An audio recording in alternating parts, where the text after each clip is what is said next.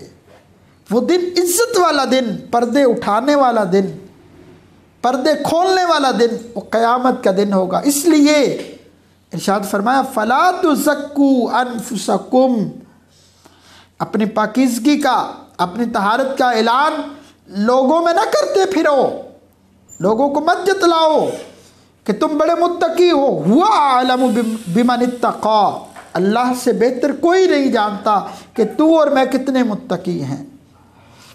پھر یاد رکھیے اب ہم اس کے ریزلٹس کی بات کر رہے ہیں کہ جو متقی ہوتا ہے اللہ رب العزت اسے یہ شان بخشتا ہے کہ جب شیطان اس پر حملہ کرے، جب شیطان اس کے اوپر حاوی ہونے کی کاوش کرے تو اللہ رب العزت انعام کے طور پر اسے بتا دیتا ہے، اسے باخبر کر دیتا ہے۔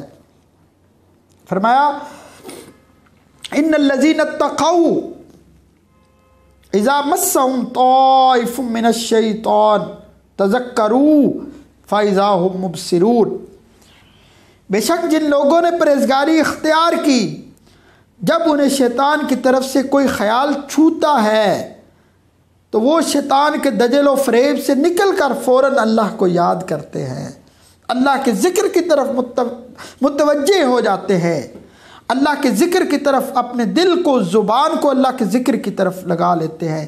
فَإِذَا تَذَكَّرُوا فَإِذَا مُبْصِرُونَ، کیونکہ اللہ ان کی آنکھیں کھول دیتا ہے، وہ اہل بصارت ہیں، اور اہل بصارت جو ہیں وہ کس پہ آنکھیں کھولتے ہیں؟ وہ اپنی ذات پہ آنکھیں کھولتے ہیں، وہ اپنے نفس پہ آنکھیں کھولتے ہیں، اس لیے اہل بصارت ہوتے ہیں۔ وہ اپنی من کی آنکھ سے دنیا کو نہیں دیکھتے بلکہ اپنی ذات کو دیکھتے ہیں اور اس میں اصلاح کی کوشش کرتے ہیں۔ پھر اللہ رب العزت نے ارشاد فرمایا اللہ متقین سے محبت کرتا ہے، کس طرح؟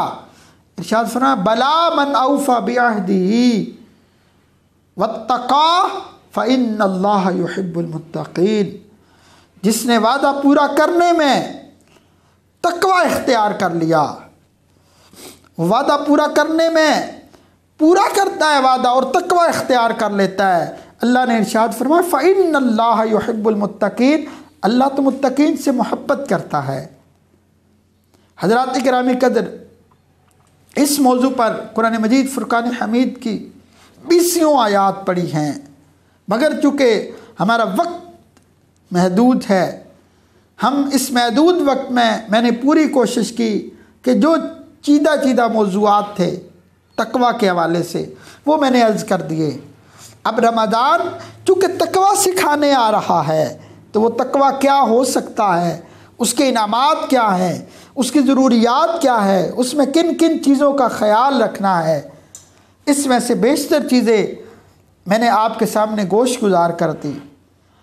مالک کی بارگاہ میں دعا ہے کہ اللہ رب العزت ہمیں اپنے اعمال کو تقوی کی طرف لے جانے کی توفیق عطا فرمائے، وہ ہمیں اپنی ذات کے اندر اس اصلاح کی توفیق عطا فرما دے کہ ہم اس رمضان کو جب گزار چکے تو ہم اللہ کی بارگاہ میں متقی لکھے جا چکے ہوں۔